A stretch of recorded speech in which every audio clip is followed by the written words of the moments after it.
tertentu yang mungkin berinteraksi secara farmakodinamik dengan obat-obat yang mungkin diterima oleh pasien dalam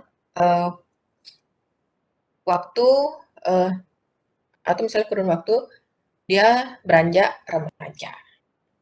Ya. Nah, ini adalah beberapa obat yang perlu dilakukan pemantauan dalam penggunaannya pada pasien anak-anak. Jadi obat-obat ini bisa dikontraindikasikan atau pemberiannya dengan peringatan atau ketentuan khusus. Ya, misalnya kalau dikontraindikasikan artinya dia tidak boleh sama sekali untuk digunakan. Kemudian untuk peringatan atau ketentuan khusus itu biasanya boleh digunakan tapi dilakukan monitoring yang ketat. Ya. Contohnya biasanya adalah kortikosteroid topikal. Kortikosteroid topikal ini sangat sering digunakan untuk pasien bayi dan anak-anak apabila bayi dan anak-anak itu memiliki gangguan kulit ya, ruam dan lain sebagainya itu sering digunakan. Nah, ini harus dihindari penggunaannya secara rutin pada bayi dan anak-anak karena dapat menyebabkan iritasi kulit dan gangguan pertumbuhan apabila obat tersebut diberikan secara sistemik. Kemudian antibiotika ya, karena pada pasien anak atau misalnya pasien pediatri itu sangat sering mengalami ISPA, infeksi saluran pernafasan akut ya, batuk, pilek, demam dan lain sebagainya. Yang sebagian besar sebenarnya itu disebabkan karena virus, bukan karena bakteri. Nah, untuk kasus influenza ya, untuk kasus flu itu tidak membutuhkan antibiotika. Ya. Begitu pula dengan kasus diare, ya kasus diare yang diarenya adalah non spesifik yang bukan karena bakteri atau misalnya mikroba tertentu, itu juga tidak membutuhkan antibiotika. Karena kalau misalnya diberikan dapat memicu kejadian resistensi. Kemudian dari golongan antibiotika juga sama, tapi dengan perhatian khusus adalah tetrasiklin. Ya, tetrasiklin ini sangat tidak dianjurkan pada anak dan juga pada ibu hamil. Ya, karena pemberiannya pada anak atau ibu hamil itu dapat menyebabkan kerusakan pada gigi dan menghambat pertumbuhan tulang. Ya, pemberian tetrasiklin pada anak itu akan menyebabkan gangguan pertumbuhan tulang, kemudian nanti giginya itu secara spesifiknya kelihatan banget, dia akan berwarna kuning kecoklatan. Kemudian kloramfenikol, tadi sudah disampaikan bahwa kloramfenikol ini merupakan obat yang ikatan obat proteinnya sangat tinggi, sehingga dia mudah terdeposit atau misalnya mudah terakumulasi di dalam tubuh, ya. Kemudian dia eliminasinya sangat lambat, sehingga mudah sekali untuk menyebabkan efek toksik, di mana efek toksiknya itu adalah Gray baby syndrome. Kemudian sulfonamida itu dapat mengusir ikatan dari protein dengan bilirubin sehingga menyebabkan kuning pada bayi atau sering disebut sebagai kenikterus. Obat anti mual muntah itu tidak dianjurkan karena ada resiko ekstrapiramidal pada penggunaannya pada anak ya yang sangat memiliki resiko. Tapi kalau misalnya memang mual muntahnya itu tidak bisa diatasi, maka baru bisa dipilihkan obat yang mungkin potensi efek sampingnya yang paling kecil untuk pasien yang mual muntah yang berat pada anak. Kemudian aspirin itu juga harus dihindari karena nanti dia memiliki resiko yang namanya iritasi lambung dan Rey baby syndrome. Ya, mungkin itu adalah obat-obat contoh dari obat-obat yang perlu diwaspadai penggunaannya pada pasien anak-anak. Mungkin sampai sini sebelum saya lanjutkan perihal perhatian penggunaan obat pada anak.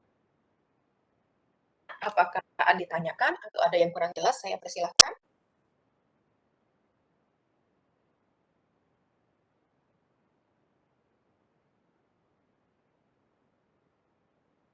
Ingin bertanya, Ibu?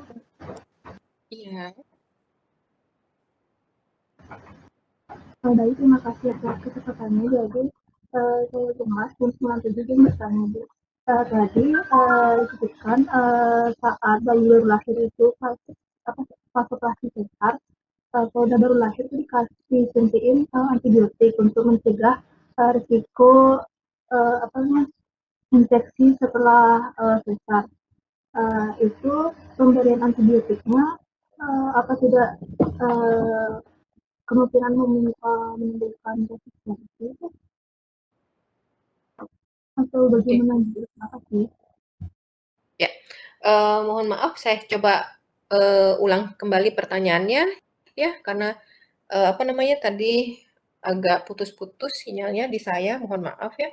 Jadi kalau, tadi ada saya sampaikan bahwa untuk kasus-kasus seksio sesaria, operasi sesar, bayi yang baru lahir itu, disuntik antibiotik untuk profilaksis kemungkinan infeksi. Apakah malah tidak menyebabkan, resistensi antibiotik? Ya seperti itu pertanyaannya ya? Iya, Ibu. Oke. Nah, ini, kembali seperti yang saya sampaikan tadi, mohon maaf sebentar.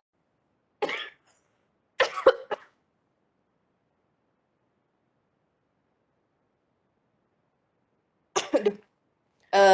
Kembali seperti saya sampaikan, tadi di depan ya, untuk profilaksis antibiotik pada bayi baru lahir untuk kondisi, persalinan seksio sesaria itu kita harus lihat, resiko ya, resiko kemungkinan infeksi nosokomialnya. Yang dikhawatirkan adalah kemungkinan resiko infeksi nosokomial pada prosedur yang mungkin tidak bisa dipastikan berjalan 100% steril. Misalnya nih, yang memiliki resiko, infeksi nosokomial yang tinggi adalah pecah ketuban dini. Ya, ada kasus yang misalnya ibu itu dia pecah ketuban dulu, padahal pembukaan dari leher rahimnya belum sempurna. Ya, sudah ditunggu berapa lama, ternyata masih tidak bisa melakukan operasi, tidak bisa menjalankan prosedur persalinan secara normal. Akhirnya diputuskan untuk seksio sesaria. Nah, begitu dia pecah ketuban, itu ada kemungkinan bakteri-bakteri yang ada di dalam permukaan tubuh itu masuk, ya. Nah, untuk kasus seperti ini, maka pemberian antibiotik profilaksis itu biasanya akan memberikan manfaat yang besar.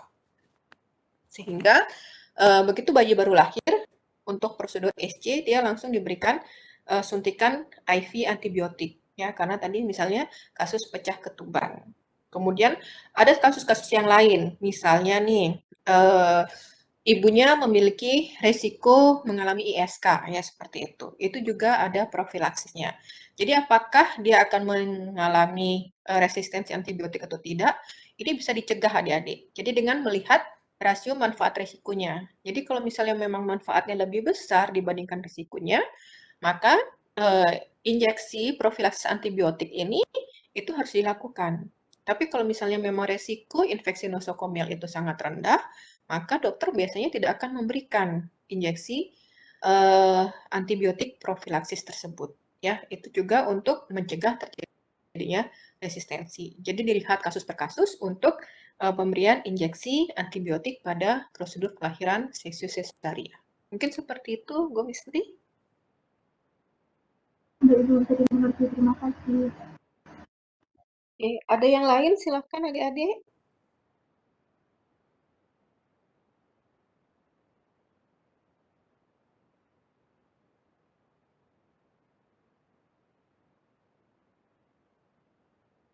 Oke, kalau misalnya tidak ada, saya akan lanjutkan ke perihal pemantauan penggunaan obat perhatian. Jadi di sini perhatian penggunaan obat pada anak, kita harus melihat dulu ya, melihat dulu terapi obat apa yang perlu diberikan. Ya, dari terapi obat yang perlu diberikan itu, apakah dia untuk infeksi berulang, penggunaan obat pada penyakit kronik, kemudian apakah cara penggunaan obatnya, baik sediaan maupun jumlahnya itu sudah sesuai, dan bagaimana obat tersebut disimpan. Ya. Nah, yang pertama yang harus kita lihat itu adalah jenis penyakitnya. Nah, apa yang kita lakukan dalam pemantauan terapi obat pada anak dari sisi jenis penyakit, kita harus memastikan apakah benar obat tersebut membutuhkan penyakit tersebut membutuhkan terapi obat. Ya, dalam hal ini kita harus melakukan pemantauan terhadap ketepatan indikasi pemberian suatu obat. Nah, di sini misalnya ada penyakit-penyakit yang ternyata sifatnya adalah self-limiting disease. Ya, penyakit yang dapat sembuh dengan sendirinya. Contohnya, diare non-spesifik. Ya, diare non-spesifik itu bisa disebabkan karena ada perubahan pola makan, kemudian reaksi alergi atau hipersensitivitas terhadap makanan tertentu yang biasanya sering terjadi pada bayi. Nah, untuk penyakit-penyakit yang sifatnya adalah self-limiting disease, itu kita tidak perlu memberikan antibiotik misalnya. Tapi yang kita berikan itu adalah terapi suportif, ya. Karena diare, maka wajib kita berikan pengganti cairan, ya. ORS, Oral Rehydration Solution. Jadi dibandingkan kita memberikan antibiotik, lebih baik untuk diari-diari non-spesifik itu kita berikan ORS, Oral Rehydration Solution. Ya. Kemudian untuk infeksi virus, ya adik-adik nanti mungkin kalau sudah memiliki anak ya akan tahu. Dalam jangka waktu setahun itu anak-anak itu bisa mengalami flu, batuk pilek itu bisa sampai 4-5 kali. Ya setiap bulan mungkin batuk pilek. Ya karena banyak sekali virus-virus flu yang ada variannya terutama di negara kita negara tropis ya. Sedangkan virus itu merupakan penyakit yang mudah sekali menular. Nah, untuk infeksi virus ya, namanya virus, maka tidak memerlukan antibiotik karena antibiotik itu adalah obat yang digunakan untuk infeksi bakteri atau mikroba ya. Jadi infeksi virus itu tidak membutuhkan antibiotik. Yang membutuhkan antibiotik adalah infeksi bakteri. Kemudian pada kasus nyeri atau demam, ini juga sering sekali terjadi pada anak, ya. Hujanan dikit, panas. Kemudian tumbuh gigi, panas. Nah, ini kita harus bisa mengedukasi ya pemberian analgetik atau antipiretik pada anak, ya, misalnya paracetamol karena yang paling aman biasanya untuk analgetik antipiretik pada pasien anak itu adalah paracetamol. Cukup diberikan Prorenata. Ada yang masih ingat apa arti dari PRN atau Prorenata? Ada yang sudah belajar di farmasetika? Ada yang tahu Izin artinya? Diberikan pada saat sakit saat itu. itu saja itu. Jika perlu saja. Jadi PRN itu adalah pemberian terapi obat yang diberikan jika perlu. Artinya nanti walaupun resep itu ya, resep obatnya misalnya 3 kali sehari 5 ml gitu ya. 5 ml paracetamol.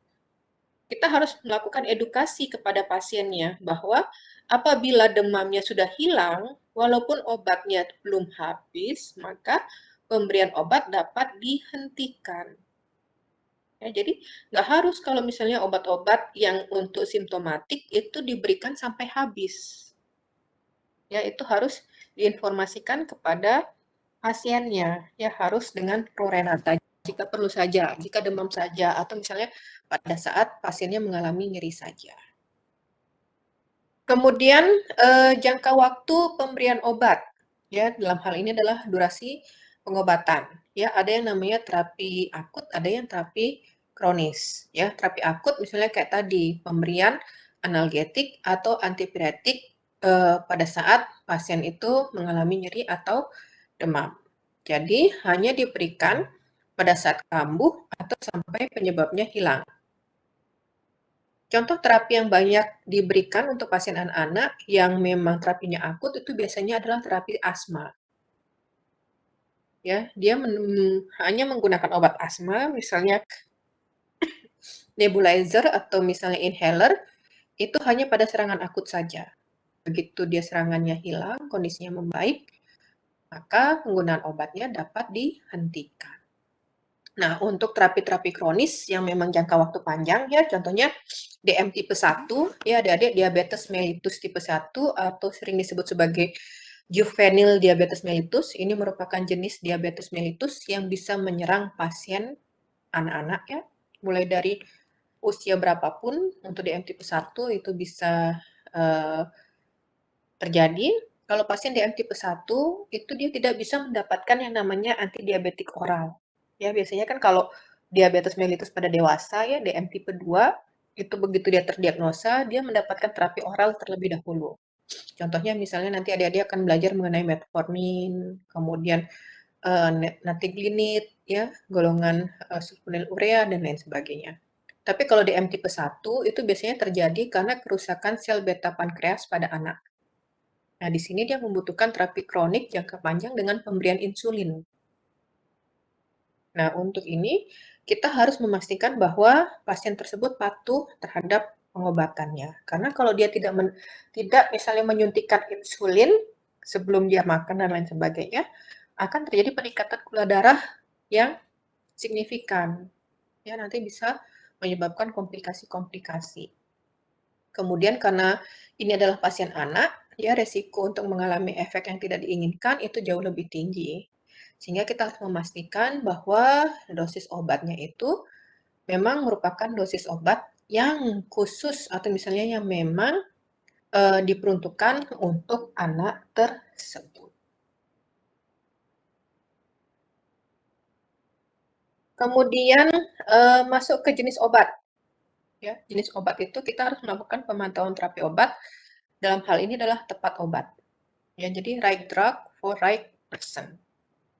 Yang paling mudah apa? Misalnya kita lihat apakah obat ini ada kontraindikasinya atau tidak pada pasien anak.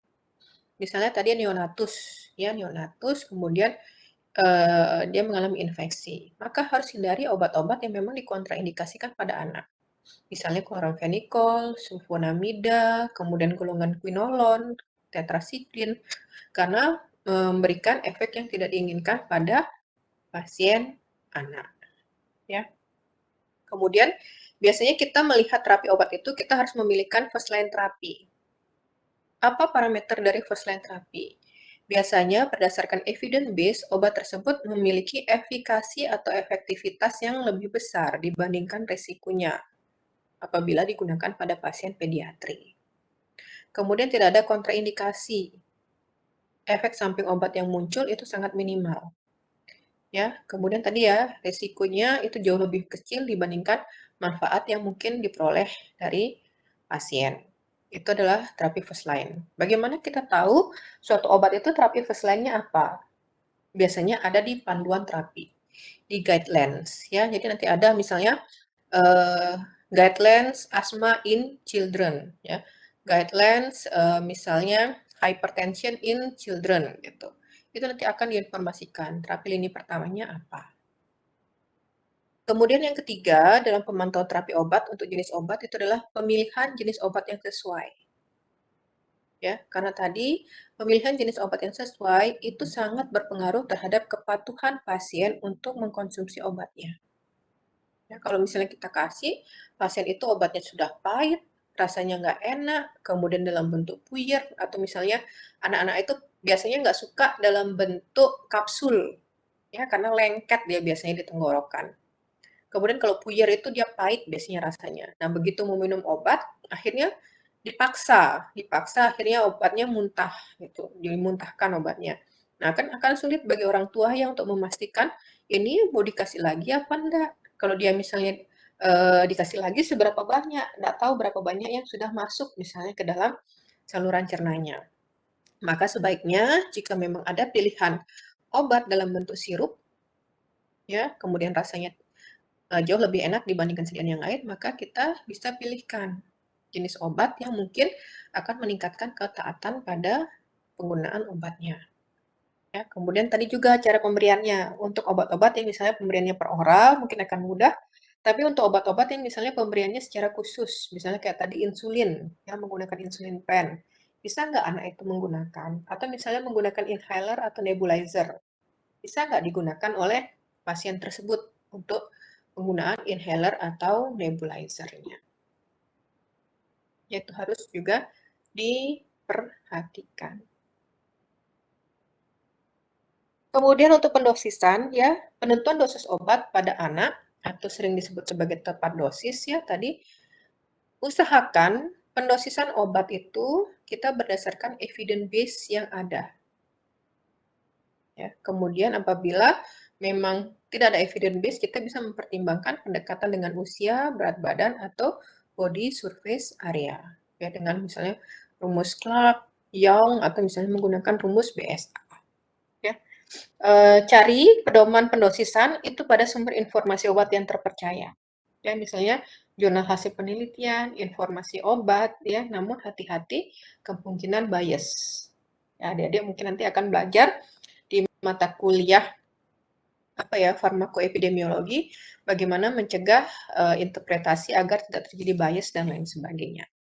Nah, apabila tidak ada sumber informasi perihal pendosisan suatu obat pada pasien anak, maka seperti tadi yang saya sampaikan, itu kita bisa melakukan pendekatan perhitungan dosis dengan memperhatikan atau misalnya mempertimbangkan usia, berat badan atau body surface area dari anak tersebut. Ya, kita melakukan pendekatan perhitungan dosis berdasarkan dosis lazim yang digunakan pada pasien dewasa. Tapi tentu saja kembali ya yang paling bagus itu adalah apabila pendosisannya menggunakan pendosisan yang memang ada evidence base-nya. Kemudian yang selanjutnya itu adalah KIE, komunikasi, informasi, dan edukasi. Ya. Hal penting yang harus adik-adik ketahui sebagai seorang calon apoteker di sini adalah bahwa anak itu belum bisa menggunakan obat sendiri.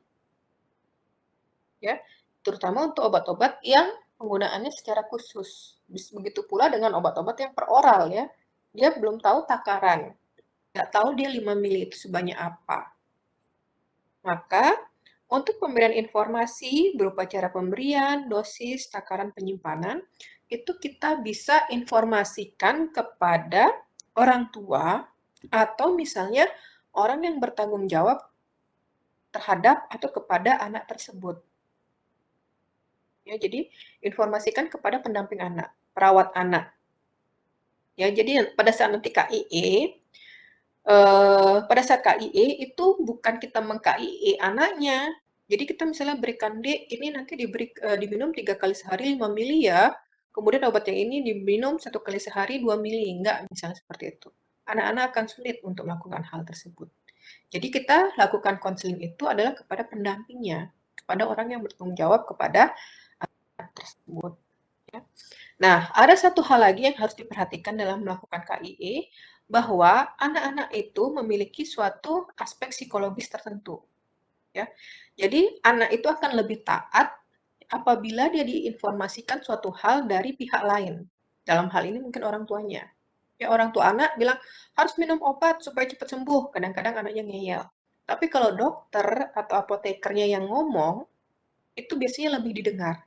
Maka pada saat Anda melakukan KIE, pada orang tua anak, libatkan juga anak tersebut.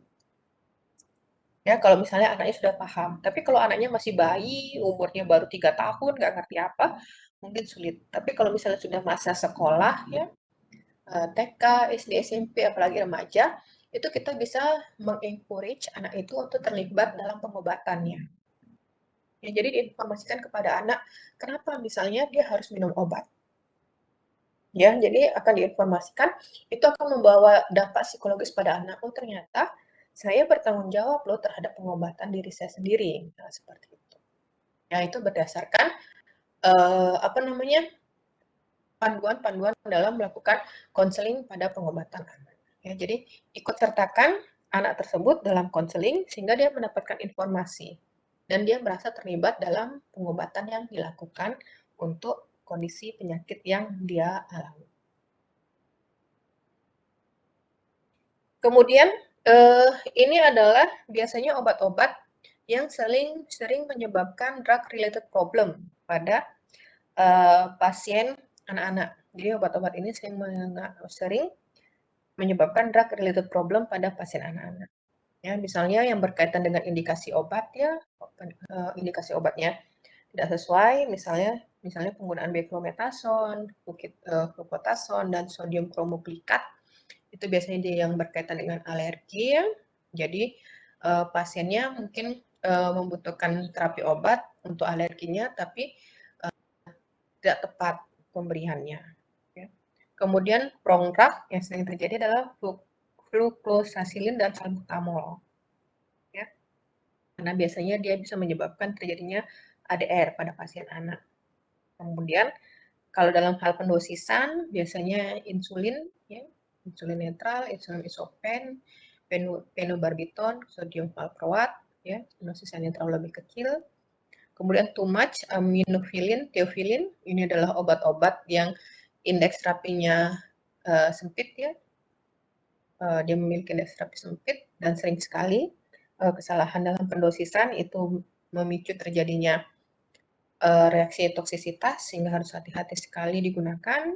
Kemudian sering menyebabkan ADR pada anak, misalnya fluoxacillin, lamotrigin, triamcinolone. Kemudian triple antigen ini untuk terapi penyakit autoimun, ya.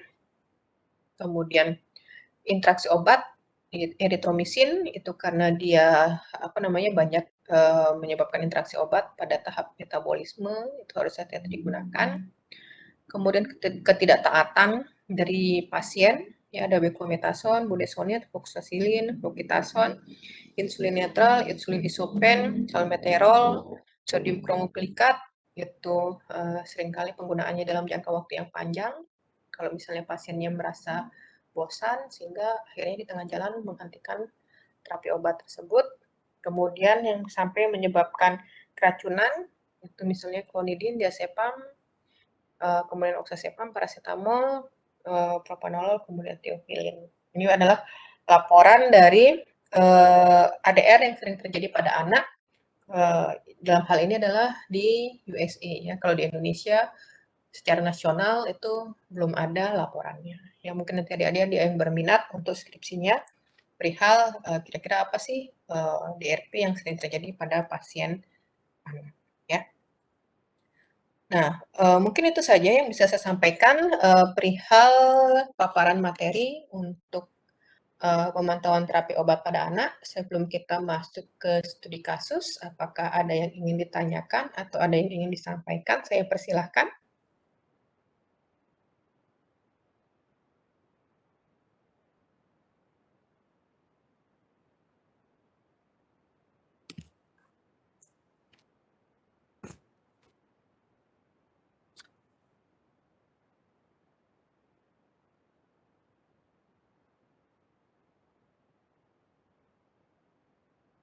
Oke, sudah jelas semua berarti ya?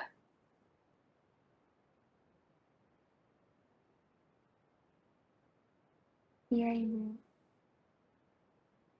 Kalau sudah jelas semua, kita akan masuk ke studi kasus. Jadi, studi kasus ini kira-kira akan dikerjakan selama kurang lebih 30 menit secara berkelompok, ya. Jadi, kasusnya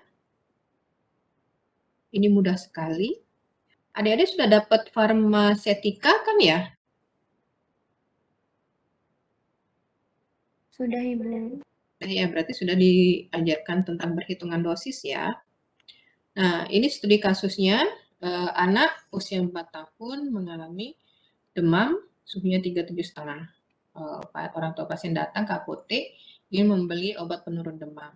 Oleh apoteker dianjurkan menggunakan paracetamol karena merupakan antipiretik yang aman untuk anak.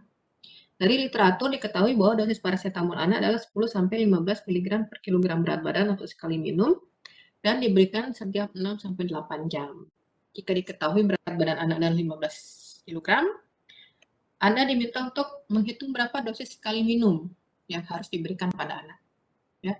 Kemudian yang kedua, adik-adik mungkin bisa search ya di Google atau misalnya punya ISO, ya, sediaan paracetamol yang beredar di pasaran. Sediaan paracetamol yang beredar di pasaran. Apa aja? Ya, misalnya bentuknya tablet, kemudian sirupnya itu misalnya kandungannya berapa. Nah, pilihkan satu yang misalnya sesuai. Kira-kira menurut Anda untuk anak ini sediaan yang seperti apa yang paling sesuai? Kemudian dari sediaan yang adik-adik pilih, tolong buatkan aturan pakai penggunaan obatnya. Jadi aturan pakai itu enggak 500 mg 3 kali sehari, tapi misalnya 3 kali sehari setengah tablet, 3 kali sehari 5 ml ya seperti itu. Kemudian apa yang harus disampaikan kepada pasien atau keluarga pasien. Jadi KIE-nya itu apa saja, ya. Nah, silahkan langsung ditulis, dikerjakan ya di bagian bawah dari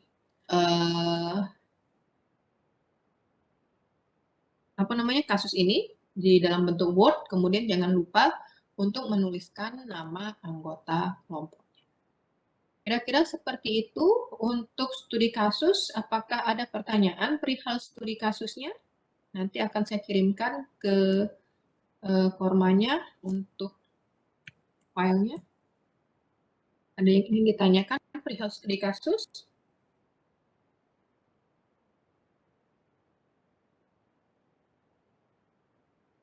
Tidak, Ibu.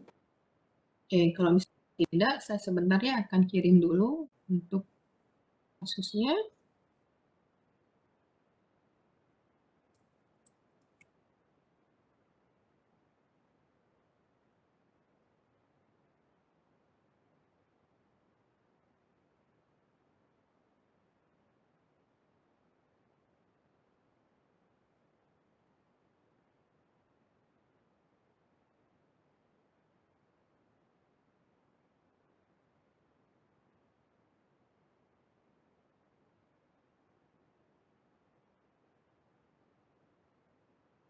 Oke, kalau di saya waktunya sekarang adalah jam 12.45, jadi sekitar 30 menit lagi. Itu adalah jam 13.15. Kita akan membahas atau misalnya kelompok penyaji untuk mempresentasikan dulu jawabannya, kemudian baru akan kita bahas bersama-sama. Ya, kalau tidak ada, silakan mengerjakan studi kasusnya terlebih dahulu dengan alokasi waktu 30 menit.